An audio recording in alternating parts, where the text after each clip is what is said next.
Sadaqallahu azim atau kama qala Rasulullah sallallahu alaihi wasallam. Ma'asyiral mu'minin rahimakumullah. Pada pertama khatib berwasiat untuk khatib sini dan untuk jamaah sekalian yang mulia untuk selalu memperbaharui iman, kualitas iman, yakin kepada Allah dan betul-betul bersandarkan hanya kepada Allah, menisbatkan sesuatu hanya kepada Allah, yakin yang benar kepada Allah Subhanahu wa taala dengan memperbarui iman agar iman kita diterima oleh Allah Subhanahu wa taala, serta kualitas takwa kita ketahui juga di hadapan Allah Subhanahu wa taala, takwa yang sebenar-benarnya. Maksud takwa sebenarnya wakumullah, mengerjakan seluruh perintah Allah dan meninggalkan seluruh larangan Allah adalah takwa yang sebenarnya.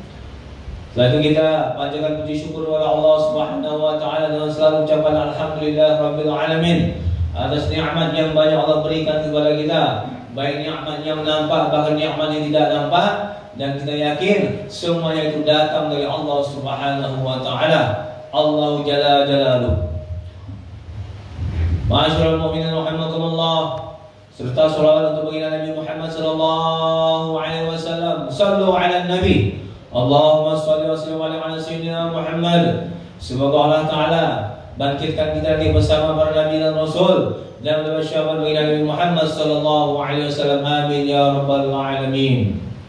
Ma'asyiral mu'minin rahimakumullah. Ada suatu kisah zaman baginda Muhammad sallallahu alaihi wasallam. Ini kisah seorang Islam, bukan di kalangan sahabat, tapi hidup di zaman Nabi sallallahu alaihi wasallam. Selalu sholat di belakang Nabi SAW. Kemana-mana di situ ada Nabi, ada juga ada berada di dekat Nabi SAW. Yang pasti orang ini adalah orang yang selalu tidak jauh di keberadaan Nabi SAW. Siapa yang mengumpullah dinamakan Sa'labah, bernama Sa'labah. Dia adalah orang yang sangat miskin.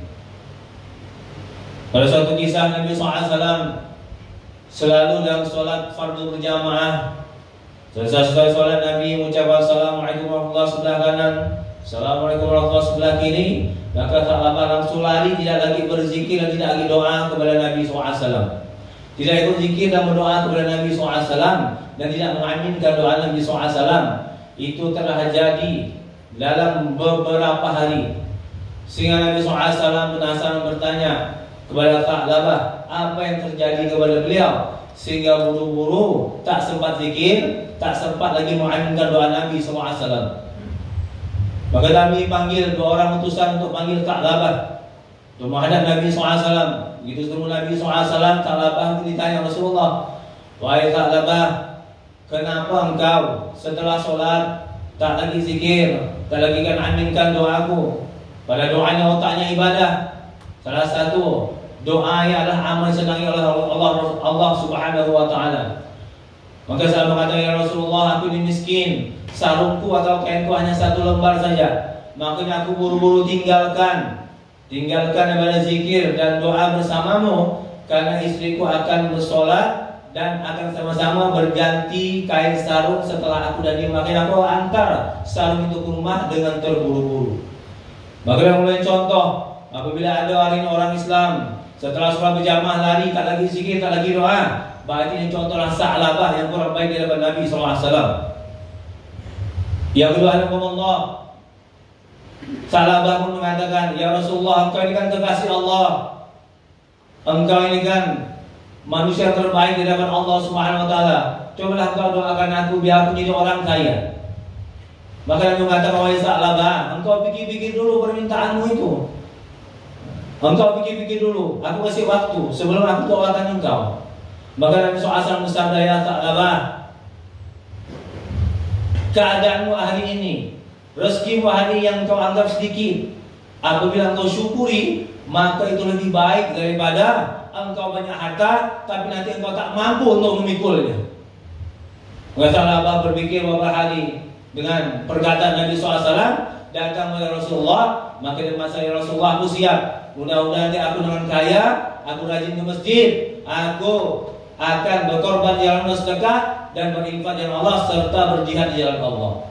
Sehingga Rasulullah kasih satu ekor kambing betina yang sudah ada, anaknya yang sudah hamil. Begitu hamil, hari ketemu hari, ya, minggu ketemu minggu, bulan ketemu bulan, tahun ketemu tahun, Sa'labah menjadi orang yang kaya paling banyak mengenai kambing, sehingga satu lembah itu semua kambing miliknya. Tapi Allah, zuhur tidak lagi sholat berjamaah, asar tak lagi sholat berjamaah, bahkan maghrib tak sempat sholat berjamaah. Bahkan ada satu riwayat yang sahih bahwa Sa'labah hanya satu kali dalam satu pekan hanya sholat Jumat berjamaah saja ke masjid. Kambing bertambah banyak, maka Nabi SAW utus 2 orang untuk ambil zakat. Itu orang datang kepada Sa'labah minta zakat yang perintah Allah dan Rasulnya. Abu Sa'labah mengatakan, wahai Tuhan, maaf saja, ini hasil jerih payahku, aku tak akan bayar zakat. Ini orang yang tahu bayar zakat pelit ya Pak. Ini sifat Sa'labah namanya. Maka Nabi SAW saat keadaan sakit, hampir meninggal dunia, Sa'labah baru bawakan beberapa kambing untuk zakat di hadapan Nabi SAW beserta tali-tali kekangnya. Tapi Nabi menolak daripada zakat kambing daripada Sa'labah. Sampai Nabi SAW meninggal dunia, wafat. Diganti Sayyidina Abu Bakar Siddiq radhiyallahu anhu, dia khalifah yang pertama. Datang Sa'labah membawa beberapa ekor kambing, bahkan lebih banyak lagi. Maka Sayyidina Abu Bakar mengatakan, wahai Sa'labah, orang yang terbaik ajak menolak menerima zakatmu, apalagi aku. Meninggal Sayyidina Abu Bakar Siddiq radhiyallahu anhu dengan Sayyidina Umar radhiyallahu anhu, semakin banyak zakat daripada kambing dibawa Sa'labah. Maka mengatakan, wahai Sa'labah, orang yang terbaik menolak, khalifah pertama yang kedua pun menolak, bagaimana aku bisa menerima ibadah kambingmu ini? Ini maknanya dari Allah, ditolaknya daripada hewan zakat dari Sa'labah karena turun ayat Al-Quran untuk dia. Sampai dia masih Utsman khalifah ketiga, Sa'labah pun meninggal dunia hadirin dalam keadaan menumpuk-numpuk harta hadirin.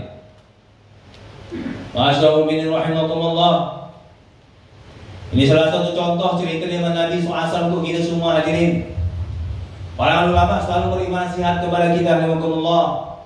Sholatlah berjamaah di masjid sampai kamu mati. Sebelum kamu nanti tak sempat sholat berjamaah, mati baru dibawa ke masjid, disolatkan di hadapan imam beserta makmum dengan salat berjamaah sholat jenazah hadirin.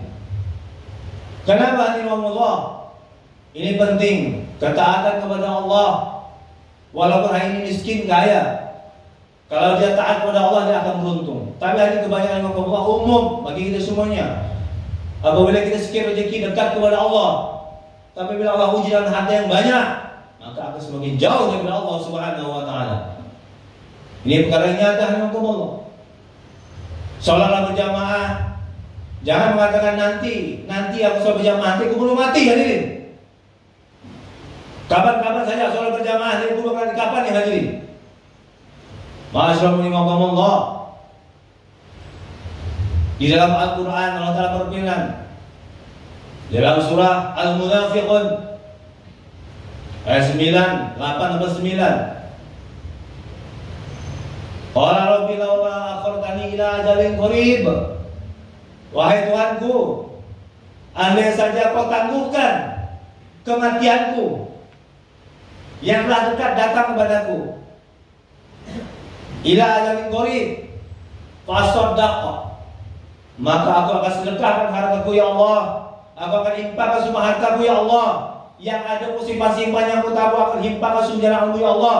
Bantu pakai miskin, janda miskin, semua aku bantu. Wa aku minas sholihin, dan aku akan berusaha menjadi orang yang soleh.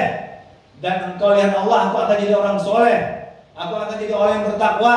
Aku akan jadi orang yang banyak menuntut ilmu. Aku akan jadi orang yang banyak berdakwah. Aku akan infakkan harta dan diriku di jalanmu ya Allah. Bahkan aku akan rajin ke masjid, hari-hari ke masjid, 5 waktu ke masjid berjamaah, juga sunnah Nabi-Mu ya Allah.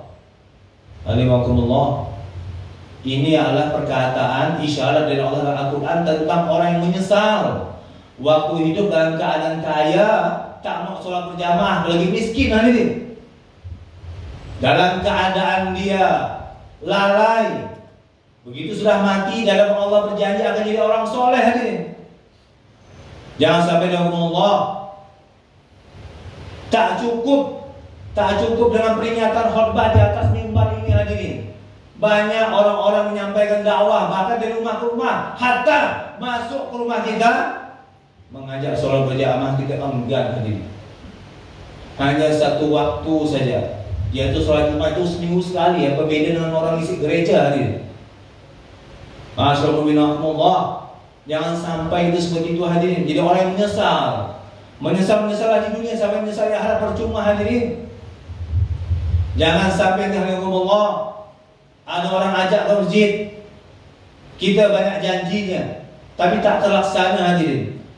Tahu-tahu begitu kita mati, ahli anggota keluarga kita datang ke percetakan buat buku Yasin, tempelkan foto buku Yasin, baru cepat-cepat buku Yasin bawa ke masjid, bagikan orang masjid hadirin. Tapi sudah difoto, apa guna hadirin? Ini sebelum kita masih hidup, Allah Ta'ala kasih umur panjang dan keadaan sehat, maka cepat-cepat kita bertaubat kepada Allah Subhanahu wa Ta'ala, dan cepat-cepat kita mohon ampun kepada Allah serta meminta hidayah petunjuk kepada Allah, beri kekuatan untuk bisa sholat berjamaah sampai kita mati hadir. Amin ya rabbal alamin. Barakallahu lakum fil Qur'anil azim wa nafa'ani wa iyyakum fil jumatil muttaqin wal mukminin. A'udzu billahi minasyaitonir rajim. Bismillahirrahmanirrahim. Wal 'ashr innal insana lafi khusr illal ladzina amanu wa 'amilus shalihat wa tawassaw bil haqq wa tawassaw bis sabr. Wa rabbir warham wa anta khairur rahimin.